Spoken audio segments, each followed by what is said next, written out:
दादाजी के चमत्कार की, दादाजी के चमत्कार की दुनिया दीवानी रे। भैया सुन कहानी रे, भैया सुन कहानी रे, भैया सुन कहानी रे, भैया सुन कहानी रे। दादाजी के चमत्कार की, दादाजी के चमत्कार की दुनिया दीवानी रे। भैया सुन कहानी रे, भैया सुन कहानी रे, भैया सुन कहानी रे, भैया सुन कहानी रे।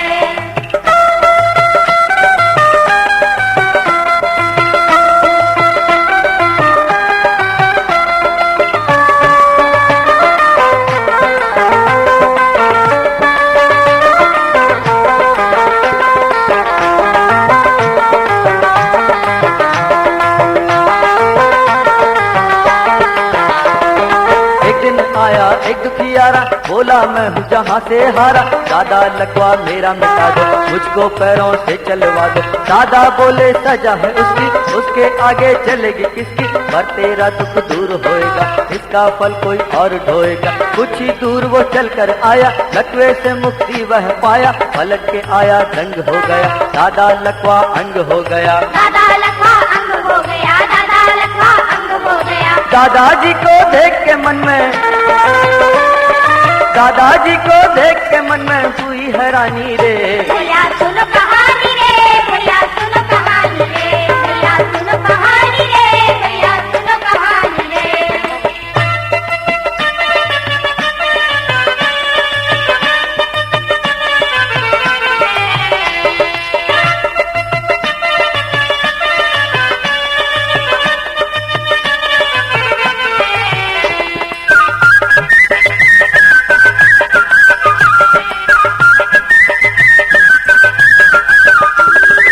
सेना का आया अधिकारी, दादा की थी कृपा भारी। करके दर्शन भी तक आया, बाढ़ देख मन में घबराया।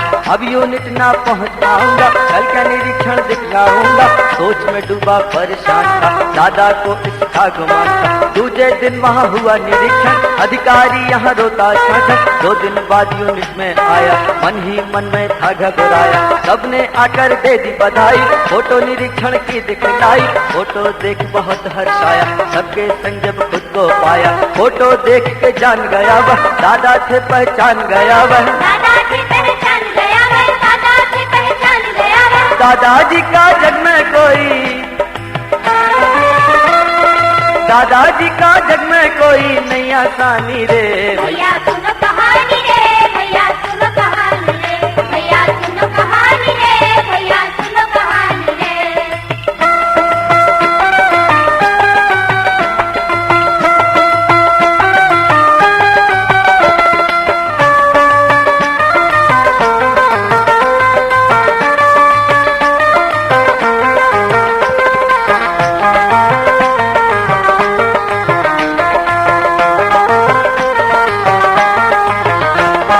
जाने कितने कार्य किए थे, जाने कितने चमत्कार थे। संतों में बड़ा नाम तुम्हारा, सबसे पावन धाम तुम्हारा। नाम में तेरे है बड़ी शक्ति, हमको चरणों की दो भक्ति। तेरे दर्शन के प्यासे हैं, बाकी अब जितनी सांसें हैं तेरे चरणों में दे देंगे। एक दिन दर्शन हम ले लेंगे, अब तो आजा चैन नहीं है, काटे कटती रह नहीं है। अरखिल कहते दादाजी की,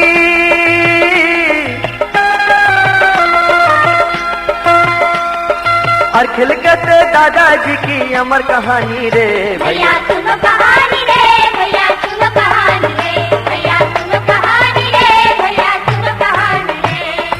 दादाजी के चमत्कार की दुनिया दीवानी रे, भैया सुन कहानी रे, भैया सुन कहानी रे।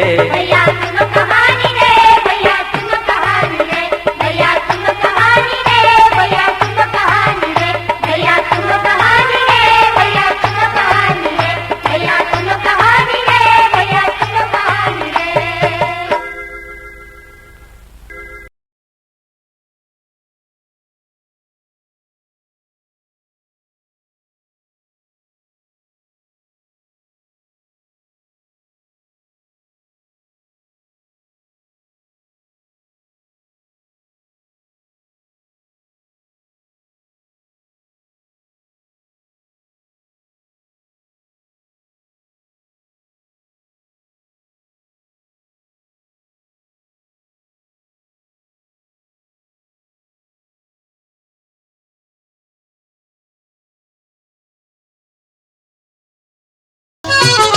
नैया पार कर ले, उपकार कर ले, चले आना दादाजी चले आना। नैया पार कर ले, उपकार कर ले, चले आना दादाजी चले आना। नैया पार कर ले, उपकार कर ले, चले आना दादाजी चले आना। नैया पार कर ले, उपकार कर ले, चले आना दादाजी चले आना।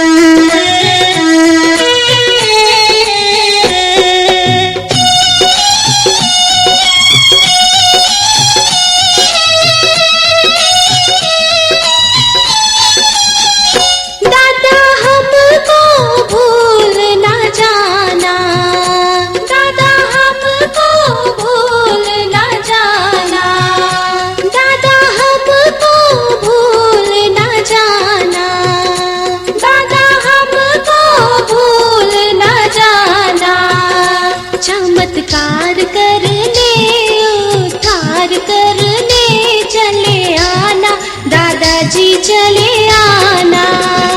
नैया पार कर ले, उपकार कर ले, चले आना दादाजी चले आना। नैया पार कर ले, उपकार कर ले, चले आना दादाजी चले आना। नैया पार कर ले, उपकार कर ले, चले आना दादाजी चले आना।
जी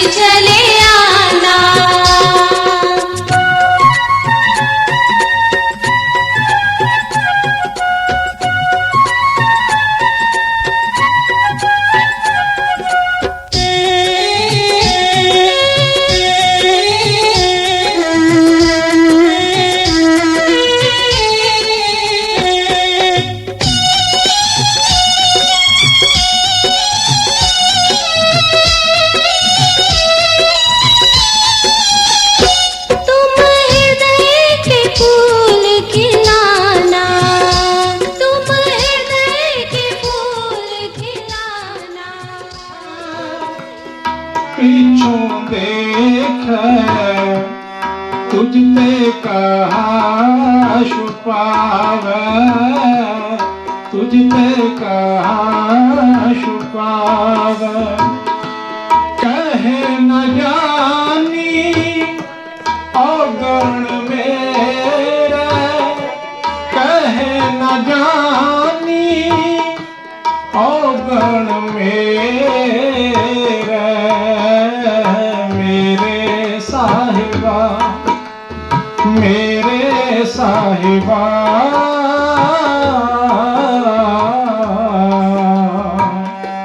कौन जाने गुण तेरे, मेरे साहिबा, मेरे साहिबा।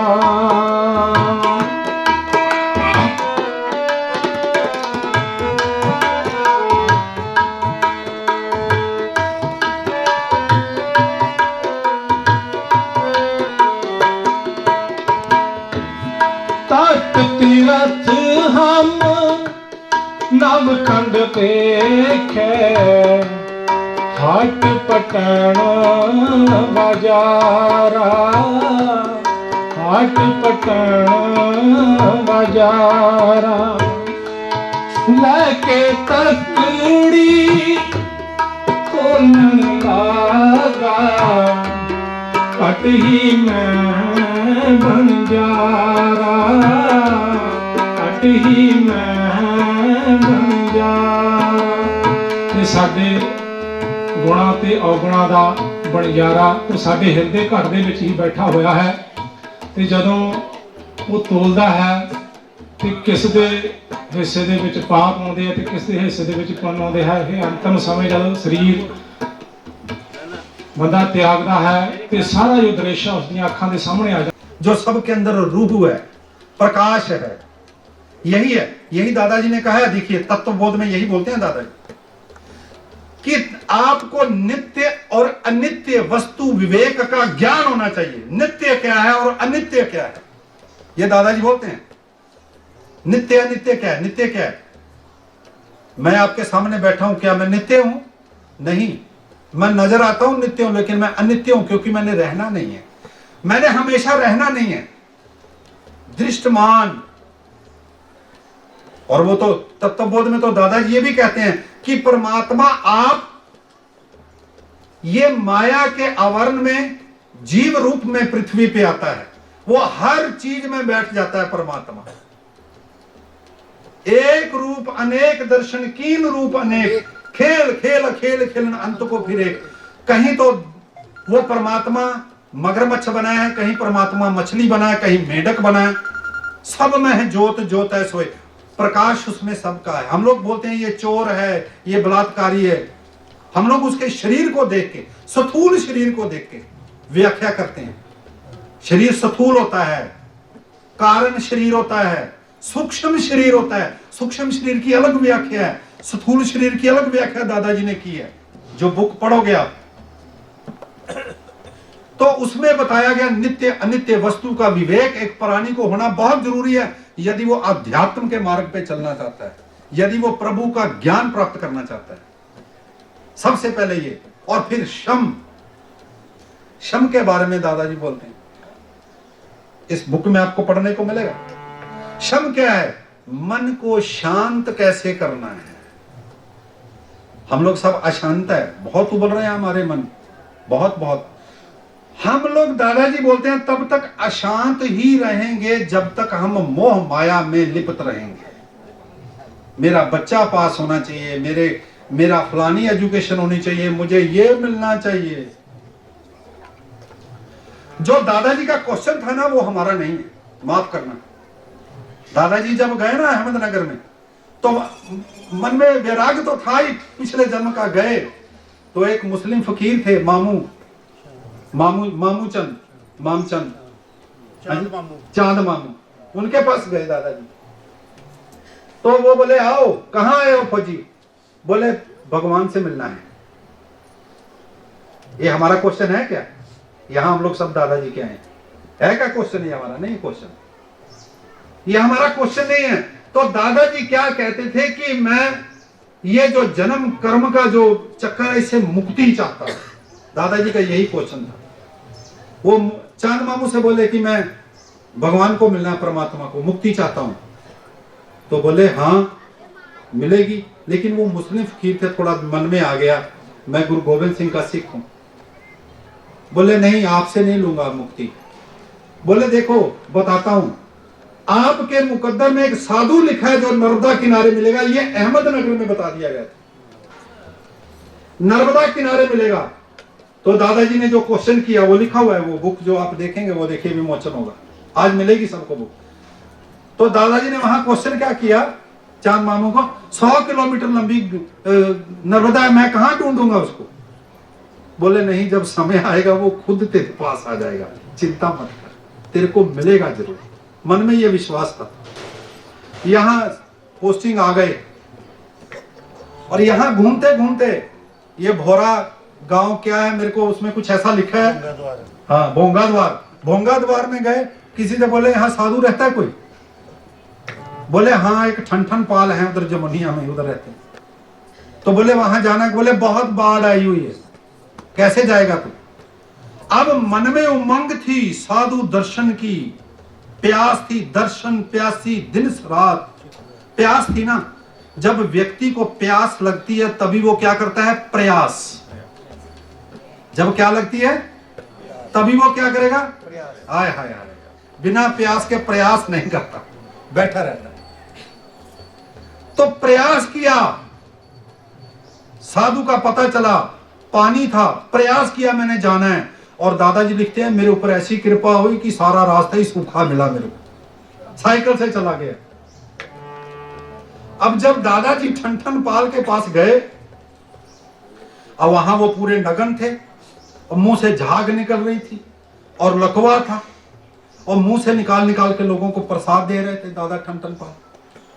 वहां मिल तो आए दादाजी, लेकिन मन में ये विचार है ये कैसा दृश्य है, ये कैसा दृश्य है। तो दादाजी वापिस आ गए, लेकिन आके टिक नहीं पाए कि मेरे को फिर जाना वहीं, क्योंकि भूख थी ना, प्यास थी। सामने कुआं था, प्यास लगी है, सामने कुआं था, प्रयास किया अब पानी पीना है। तो सपने में दादाजी को नजर आया कि ये जो लकवा है ये अर्धनारीश्वर का रूप है, ये शंकर भगवान है और ये अर्धनारीश्वर का रूप है, ये उसमें किताब में लिखा है। किसी ने बोला कि दादा ठन पाल ने लकवा उनका अपने शरीर पर ले लिया, इनका ले लिया, लेकिन नहीं, ये दादाजी का स्वप्न था, पता चला। और दादाजी ठन पाल एक दिन अपने ये टांगों को दबा रहे थे, अपनी टांगों को मसल रहे थे ऐसे ऐसे। तो दादाजी ने पूछा कि आप क्या कर रहे हैं। बोले हम बॉम्बे में खड़े बंदगी कर रहे हैं, हमारे पांव सुन्न हो गए हैं, पांव का खून नहीं चल रहा है, उसको दबा रहे हैं। दादाजी ने ये बोला उनको, दादाजी को बताया। और फिर ये एलपी गौतम साहब कहते हैं कि गए वहां जाके बॉम्बे में देखा, उस जगह वहीं एक साधु खड़ा है जिसकी टांगे मोटी मोटी हो गई। तब पता चला कि दादा ठन पाल की ये करामात है। वो सही कह रहे हैं, करामात साधु के साथ जुड़ी होती है, अपने आप होती रहती है, वो करता नहीं है। वो कानून, कुदरत के कानून के खिलाफ कुछ नहीं करता है। उसके जीवन में जहां जो जाता है वो उसकी। अब ब्रह्मा विष्णु महेश यहां आए और माता जी ने दर्शन किए। अब इन आंखों, जिन आंखों ने ब्रह्मा विष्णु महेश के दर्शन किए, ऐसा शरीर यदि सामने हो तो कैसी पवित्रता है। आप लोग कैसे बड़भागी हैं, ब्रह्म ज्ञानी का दर्श बड़भागी पावे। आपकी बड़ी किस्मत है कि आपने दादाजी के दर्शन किए। और दादाजी के जो बीबी जी हैं जो अभी यहाँ सेवा कर रही हैं, उनके दर्शन करते हैं। मैं बीबी जी से अक्सर कहता हूँ, बीबी जी आप सारी संगत पर कृपा कीजिए। मैं बीबी जी से रात ही वचन कर रहा था, बीबी जी मेरा एक बेटा है, बेटा 2 है, बेटी है। मेरे को उनकी चिंता लगी रहती है कि वो सक्सेस हो जाएं, कहीं कामयाब हो जाएं।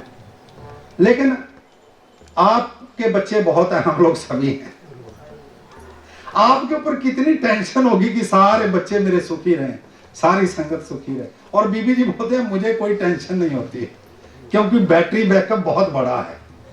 बीबी जी ने रात कहा है, आप सबके लिए अरदास करते हैं। तो दादाजी जब गए, जमनिया जाते रहे, सफाई करते थे, झाड़ू, और उनको ये नहीं पता चलता था मैं कब जा रहा हूं कब आ रहा हूं, इतनी फुर्ती से चले जाते थे। एक बार नदी में बाढ़ थी और फिर ठेल दिया अपने आप को, पहले खड़े रहे किनारे में, बोले ये क्या है, बाढ़ आई हुई है। तो दूध वाले कैसे आते, बोले तैर कर आते हैं। तो बोले मैं तो पीटी इंस्ट्रक्टर हूं, मैं तो उनसे ज्यादा तैरूंगा। तो पानी में कूद गए, तैर के चले गए। तब दादा ठनठन पाल के पास गए, वहां दादा ठनठन पाल बोलते आ गया, बोले हाँ जी आ गया। तब दादा ठनठन पाल ने उनको एक प्रसाद दिया था, अपने मुख से निकाल के एक प्रसाद उनके मुख को टच किया। वो टच करते ही दादाजी को नहीं पता चला कि मैं कौन हूं। जैसे डॉक्टर टीका लगाता है ना, एनास्थीज करता है, हार्ट बाहर निकाल देता है, डॉक्टर क्या कुछ निकाल देता है, ऐसे ही जब दादाजी को प्रसाद मुख को टच किया तो दादाजी को ये नहीं पता चला मैं कौन हूं, मैं कहां हूं, कितने दिन बीत गए, साल बीत गए, पता ही नहीं चला, वहीं रहे। जिसको अर्ध चेतना बोल सकते हैं, लेकिन वो चेतनता जगाने के लिए वो बहुत जरूरी था। तब दादाजी अपने जीवन में, दादाजी ने वहां, दादा ठनठन पाल ने वहां इनको तप करने के लिए स्थान दिया कि वहां खड़े हो जाओ, तप करो। वहां वो आज भी जाइए, जमनी में लोग जाते हैं, वहां दर्शन करके आते हैं। वो सीढ़ी बंधी हुई है जहां पर दादा जसवंत सिंह जी, हरिओम बाबा जी, ये हरिओम बाबा भी उन्होंने दादा ठनठन पाल ने कहा है आपका नाम हरिओम है। हरिओम बाबा ने जहां तप किया, तो जैसे ही एक शराबी शराब के लिए चलता है ना, तो वहां उसको शराबी मिलने लगते हैं ठेके पे, पीने वाले, ठर्रा पीने वाले, दारू पीने वाले, मांस खाने वाले। यदि मैं बाजार में जाता हूं, जिस दिशा में जाता हूं, मुझे वैसे ही लोग मिलने शुरू हो जाते हैं। एजुकेशन साइड में जाऊंगा, मुझे प्रोफेसर मिलेंगे, बुक्स मिलेंगी। यदि मैं रेलवे में सफर करना है, मुझे टिकट बाबू मिलेंगे, कलेक्टर मिलेंगे, एयरपोर्ट पे जाना है, मुझे वैसे वैसे लोग मिलेंगे। तो दादाजी जिस दिशा में गए, अध्यात्म की दिशा में, वहां पर शक्तियां, भैरव, यहां आके भैरव बहुत दादाजी के सामने पाखंड करता था। मायाराम क्या करता था, वो अपने बाजू को हमारे राम अपने बाजू को अलग कर देना दादाजी के सामने, पांव को धड़ को अलग कर देना, तमाशा कर रहा है यहाँ दादाजी के सामने। वो डेरे पे कब्जा कि तू यहां से जा। तो यहां देवी देवते, क्योंकि जब दादाजी को आत्मसात हो गया, पता चल गया, अपने आत्मक दर्शन कर लिए, सर अपने आप को देखना, ये क्लिष्ट सब्जेक्ट, थोड़ा क्लिष्ट नहीं है, गुरु की कृपा से आसान हो जाता है अपने आप को देखना। मैं दिलेर सिंह हूं, हो सकता है मेरा नाम केर सिंह भी हो सकता था, मिट्टी का ही नाम है। मैं किसी का बाप हूं, कोई मेरा बेटा है, किसी का मैं मामा हूं, किसी का भांजा हूं, दुनिया में मैं किसी का मौसा हूं। कितने चेहरे लगे हैं मेरे ऊपर, आत्मा के ऊपर, मन के ऊपर, बहुत पहचान है मेरी। असल में मैं कौन हूं मुझे यही नहीं पता। मैं दुनिया के सारे रिश्ते याद रखता हूं, लेकिन परमात्मा के साथ मेरा क्या रिश्ता है मुझे वो याद नहीं है। आत्मा और परमात्मा का क्या संबंध है, जो दादाजी ने जीवन में किया। ज्ञान प्राप्त हुआ दादाजी को, और यहां बैठकर तप करने लगे। 1 घंटा सोते थे, और जो आप किताब पढ़ेंगे ना, उसमें बिल्कुल भक्तों के अनुभव भी लिखे हैं। एक नया अनुभव मुझे हुआ, मैं अभी पुणे से आया हूं कल, तो जब वहां परसों मैंने बताया अपने स्टूडेंट्स को कि मैं पुणे जा रहा हूं, वहां एक नायब सूबेदार हरजीत सिंह कोर्स कर रहे हैं मेरे पास। बोले बाबा जी कहाँ जा रहे हैं पुणे में? हम कहा टेमर भेटा जा रहे हैं बाबा जी के यहाँ, जबलपुर में, जबलपुर जा रहे हैं पुणे से। तो क्या बोले कि वहां दादा जसवंत सिंह के डेरे में ठनठन पाल, हाँ जा रहे हैं। अब सुनिए, यहां संगत सब बैठी है। वो दादाजी के जाने के 10 साल बाद आए होंगे यहाँ। दादाजी जब महाप्रयाण हो गए, देखिए वो लिखारी लिखता है एलपी गौतम, मृत्यु और महाप्रयाण में बहुत अंतर है। दादाजी ने बताया कि जो मरता है बंदा, उसके हाथ पांव अकड़ जाते हैं मरने के बाद, कुछ जॉइंट भी सीधे रहेंगे, लेकिन महाप्रयाण में शरीर कभी अकड़ता नहीं है। दादाजी ने महाप्रयाण प्राप्त किया था। और जब वो रुद्र महायज्ञ किया था दादाजी ने 82 में, मैं भी यहीं था। बहुत साधु संत आए थे तब, यहां किया था। और दादाजी क्या बोले, दीदी को बोले थे, बीबी जी को, ये किताब में लिखा है, बोले जब मैं महाप्रयाण प्राप्त करूं, चिड़ी अगर मैं यहां स्थान पर महाप्रयाण प्राप्त होगा तो मुझे इसी हवन कुंड में दबा देना, इसी में बैठा देना। और यदि मेरा बाहर महाप्रयाण कहीं हुआ तो मेरे नाखून काट लाना, मेरे बाल काट लाना, और मुझे ये शरीर के अंग यहां दबा देना लाके तू, और मेरी ये अस्थियां यहां दबा देना, तो मेरा ये शरीर यहीं रहेगा, क्योंकि मैंने रुद्र महायज्ञ करवाया है लोक कल्याण के लिए। तो मैं बता रहा था आपको अभी एक अनुभव, यहां एक सिपाही था, पीए था वो, हरजीत सिंह, यही सीएमएम में डिप्टी साहब का पीए था, कमांडर साहब का पीए था। वो यहां आते थे, डेरा में आते थे। प्रॉब्लम क्या थी उनको कि दोनों फिलीपींस ट्यूब, उनकी मिसेज की जो बच्चा की ट्यूब होती है ना बच्चेदानी की, दोनों बंद थी। बहुत दवाइयां खाई, सर्जन से मिले कि किसी तरीके से ये मेरा संतानोत्पत्ति हो जाए, समाज में इज्जत मिले। और उनकी औरत भी बहुत परेशान रहती थी इस मामले में। यहां आए, बीबी जी से मिले। बीबी जी ने बोला कि आप अंदर चले जाओ दादाजी के रूम में, वहां अरदास करो। ये दोनों अंदर गए, पति पत्नी अंदर गए, और वो रोने लगी दादाजी के चरण पादुका देखकर। उनकी पत्नी रोने लगी तो हरजीत ने क्या बोला, बोला रोवो मत, मांग ले कुछ, रोने का वक्त नहीं, अब ये मांगने का वक्त है, पहुंच गई है, दीदी जी ने तेरे को अंदर भेज दिया है, मांग कुछ। तो कहने लगी मैं क्या मांगू आप बताइए। दोनों पति पत्नी दादाजी के मूर्ति के सामने, चरण पादुका के सामने। बात शक्ति की है, जगह की है, महत्व है। और वो नम आंखों से बाहर निकले, और अब आगे की इतिहास सुनिए। बाहर निकले तो गेट के आगे खड़े कौन मिले, धन गुरु नानक खड़े थे, ये बैठे, इनको भी याद नहीं। हाँ, इन्होंने पूछा कि तुम रो क्यों रहे हो, क्या बात हुई है। उन्होंने इनको चरण स्पर्श किया, बुजुर्ग हैं, संतान नहीं है। तो धन गुरु नानक ने उनकी पीठ पे दोनों को हाथ लगाया, बोले जाओ जपजी साहब का पाठ करो। देखो दादाजी कहां से करवा रहे हैं, ये कहना कि दादाजी यहां नहीं है, देखिए वचन कहां से करवा रहे हैं, सुनिए दादाजी की महिमा अपरंपार है। अपने सेवकों को इतने परमिशन दे दी कि you can speak, you can give, तू मेरी तरफ से वरदान दे सकता है। अपने भक्तों को बता दिया, पीठ पे हाथ रखा, चले गए। 2 महीने बाद पत्नी को हमल हुआ, टेस्टिंग रिपोर्ट लेकर गए। डॉक्टर क्या बोलती है, जो बोलती थी कि तेरे को बच्चा नहीं हो सकेगा, वो डॉक्टर क्या बोलती है, ये तेरा टेस्ट नहीं है, ये किसी स्वस्थ लेडी का टेस्ट है, कोई बिल्कुल शारीरिक तौर पर तंदुरुस्त है, ये उसका टेस्ट है, ये तेरा टेस्ट नहीं है। बोले नहीं, ये हमारे यहाँ डॉक्टर साहब दोबारा टेस्ट किया गया, अल्ट्रासाउंड किया गया, कोई रोग नहीं रहा शरीर में। आपको सतनाम श्री राम, कोई रोग नहीं रहा। तो लेट गया, वहां जब आने लगा ना तो लेट गया जमीन पर, बोला मेरा प्रणाम कहना माता जी को, मैं जा तो नहीं सकता। और कुछ एक मैसेज दिया मैंने, ला के बीबी जी को दे दिया। ये नहीं कि चमत्कार तब होते थे, साधु की तो मिट्टी, उनके कपड़े, उनकी याद, उनकी तस्वीरों के साथ चमत्कार जुड़े होते हैं। परमात्मा आप होता है ये, नानक ब्रह्म ज्ञानी आप परमेश्वर होता है ये। तो अनेकों नेक इतिहास हैं, रुक जा।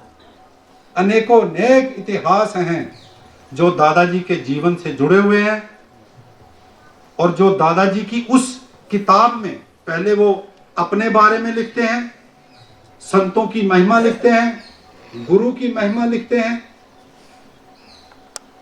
गुरु की महिमा लिखते हैं उसमें। और फिर तत्व बोध क्या है, शम और जो इंद्रियां हैं, शम दम, दम लिखते हैं कि इंद्रियों को वश में करना चाहिए साधु को, इंद्रियों के वश में नहीं होना चाहिए, इंद्रियों को वश में करना चाहिए। यही गुरु अर्जुन देव महाराज बोलते हैं, इंद्री जित पंच दोख ते रहत, नानक कोट मधे को ऐसा अपरस। इंद्री जित होना चाहिए। होता कैसे है? ये नाम सिमरन और भजन से। बाप दादाजी यही बोलते थे कि भजन अपने आनंद से भज, अपने मुख से याद कर, अपने आत्मा में याद कर, अपने मन में उस प्रभु को चेते रख, उस ख्याल रख। तो जो इंद्रियां हैं, शम दम निग्रह है, मन का निग्रह करना चाहिए। साधु को क्या करना चाहिए? जैसे ही कोई विचार गंदा आए ना, उस विचार को तुरंत दादाजी को बोल दीजिए, दादाजी ये गंदा विचार क्यों आ रहा है, उसी टाइम दौड़ जाएगा, निग्रह हो गया। क्योंकि जैसे ही आप अंधेरे में जाते हैं, लाइट जलाएं तो अंधेरा कहां जाता है? अंधेरे का अपना कोई औचित्य नहीं है, अंधेरा अपने आप में कुछ नहीं है, केवल वहां प्रकाश नहीं है। यदि वहां प्रकाश कर दिया जाए तो अंधेरा रहेगा ही नहीं। तो जैसे ही बुरा विचार आए तो दादाजी क्या बोलते हैं? अपने गुरु को याद करो, तुरंत करो और भूलो ही मत। याद तो तभी करना है जब गुरु भूले। आपकी याद से गुरु भूलना ही नहीं चाहिए, क्योंकि गुरु के साथ रहोगे। वो बच्चा जो अपने मां की लाग रखो, मोह मत लगाओ कि मैं यहां रहना है, ये मेरा घर है। ऐसे मत कहा करो, ऐसा कहा करो ये मेरा नहीं है, यहां मैंने नहीं रहना है, यहां से चले जाना है। गहरी करके नीम खुदाई, ऊपर मंडप छाए, मारकंडे ते को दिखाई, जिन तृण तर मुंड बुलाए। हमरो करता राम से नहीं, काहे रे न गर्भ कर तो, बिन सजाए झूठी देही, मेरी मेरी कैरों करते, दुर्योधन से पाई, 12 जोधन छतर चला था, देही गिरजन खाई। सर्व सोइन की लंका होती, हमारी लंके की सोने की लंका तो नहीं हो सकती। सर्व सोइन की लंका होती, रावण से अधिकाई, कहां पयोदर बांधे हाथी, खिन में पई पराई। वो भी 1 सेकंड में छोड़ के चल दिया रावण, यहां रहने वाला कुछ नहीं। हमको ये सोचना चाहिए कि हमारे साथ रहेगा क्या? नाम रहे हो, साधु रहे हो गुरु गोबिंद। मैनू कहते बाबा जी मेरी अरदास करो। हाँ मैं की अरदास कर, दादा जी बैठे ने, नहीं बहुत मेरे बहुत तरले करे, नहीं बाबा जी तुसी करो, तुहाडी दादा जी सुनते ने। मैं क्या कोई गल नहीं, ते मैं गारंटी दिना तू 2 साल की है तो बहुत साल जीऊगा तेरा पति। अब बैठिया हूँ मैं की उन्हें याद कराया, कई साल बाद आई है।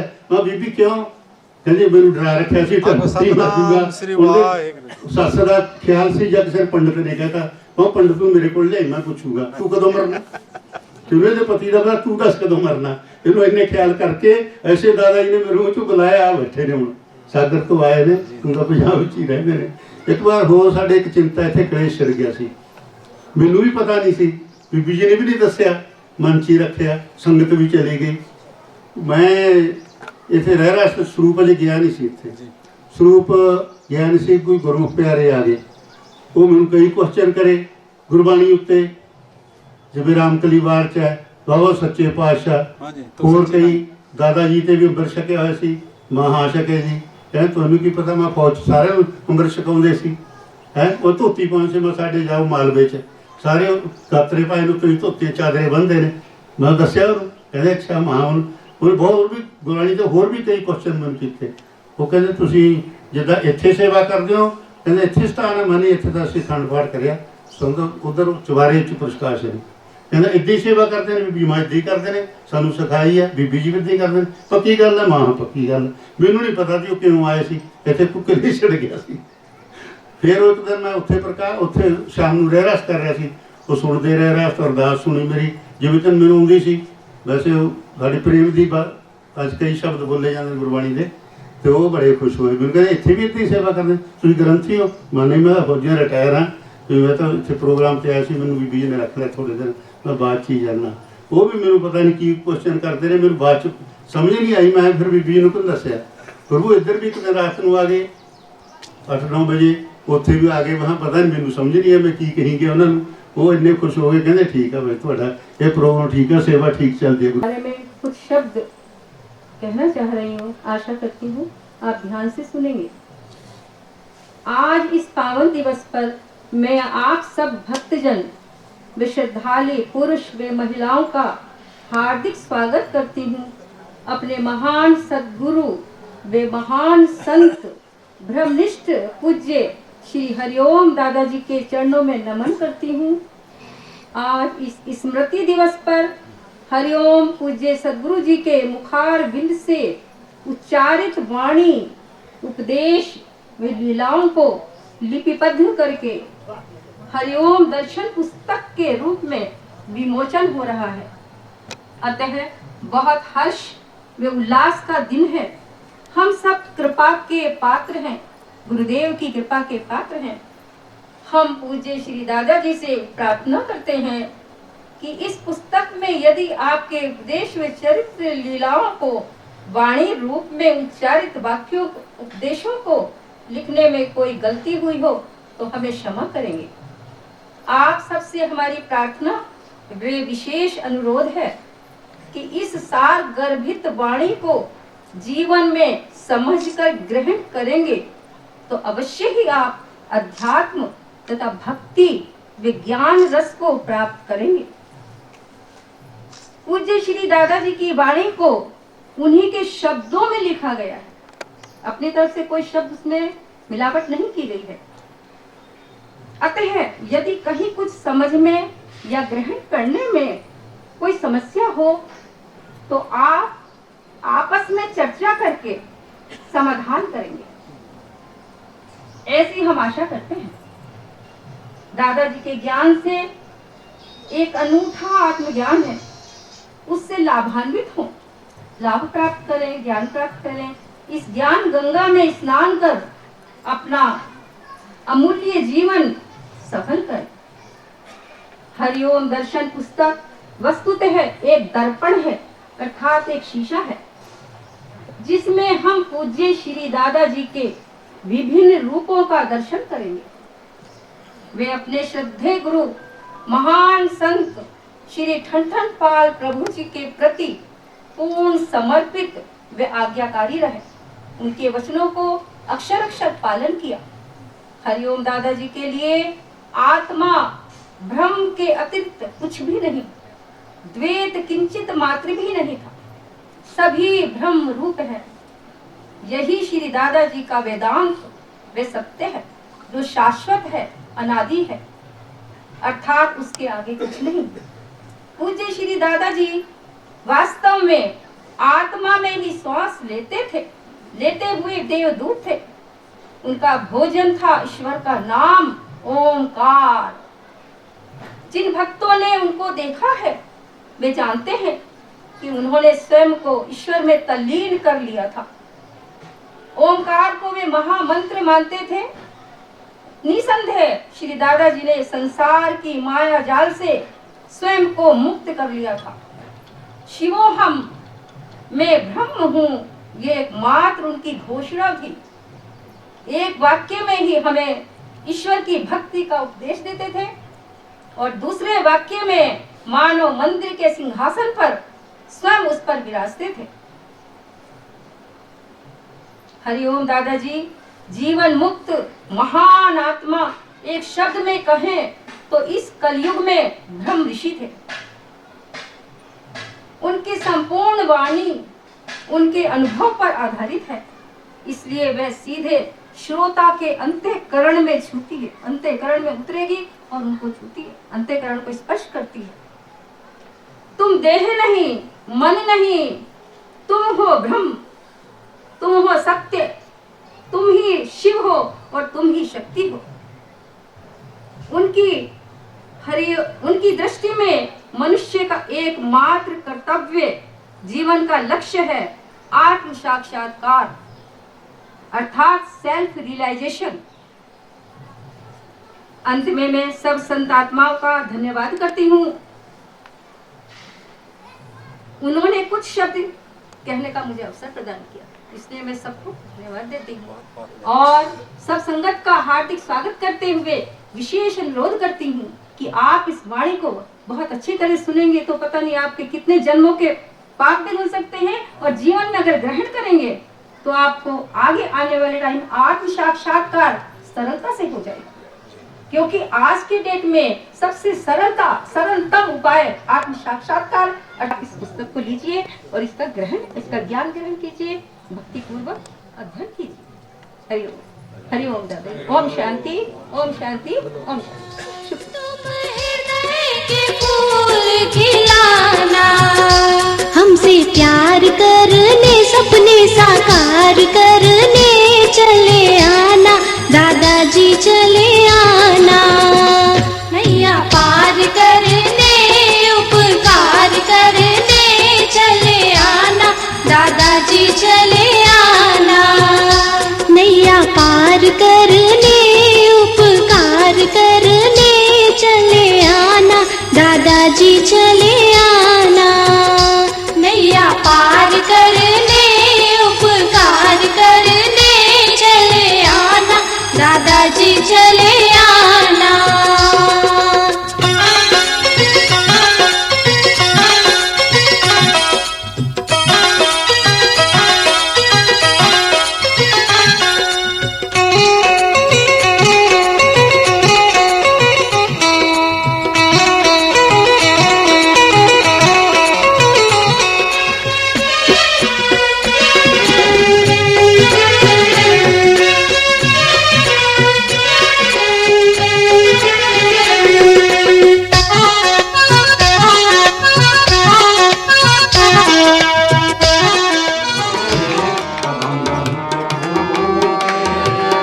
गोकालं परनासी दयालं स्वरूपे,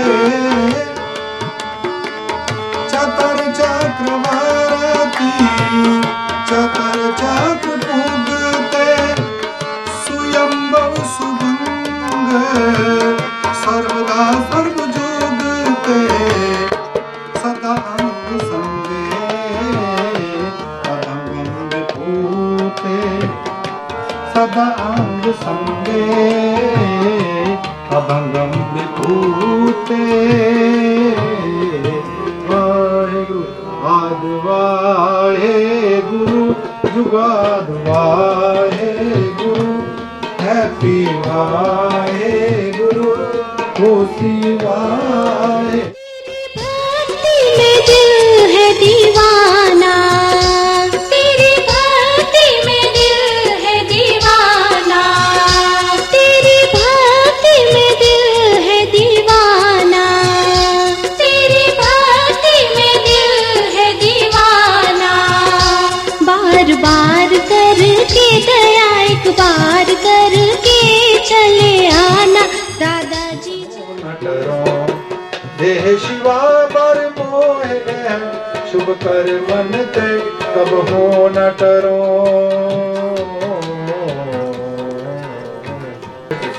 मन बजिया बाधार, राग रतन परवार परिया शब्द गावन आई, शब्दो तंगावो हरि के मन जिनी बसाया। कह नानक आनंद सच्चे साहिब, क्या नहीं करते रह सच्चा नाम मेरा आधार, साच नाम आधार मेरा जिन भुखा सबका खालसा। वाहिगुरु जी की फतेह फतेह, वाहिगुरु जी का खालसा, वाहिगुरु जी की फतेह फतेह। वाहिगुरु जी का खालसा, वाहिगुरु जी की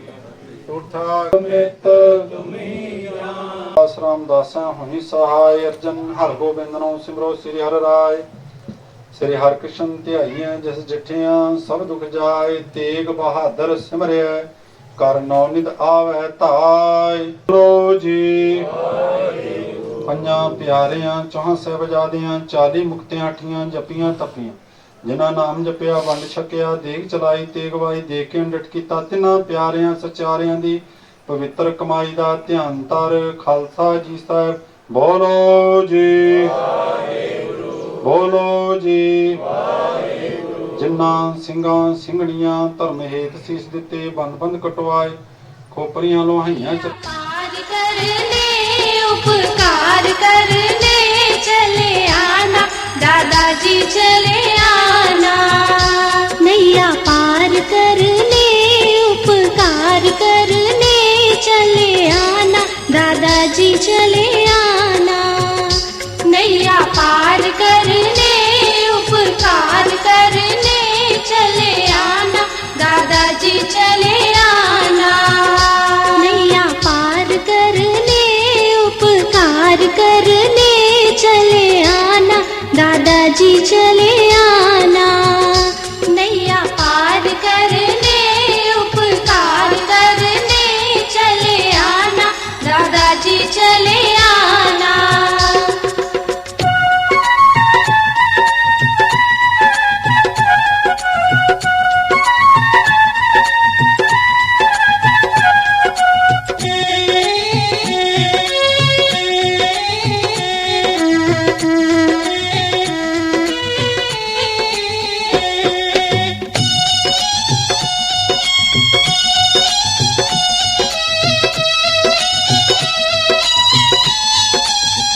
पार करने चले आना, दादाजी चले आना। नैया पार करने उपकार करने चले आना, दादाजी चले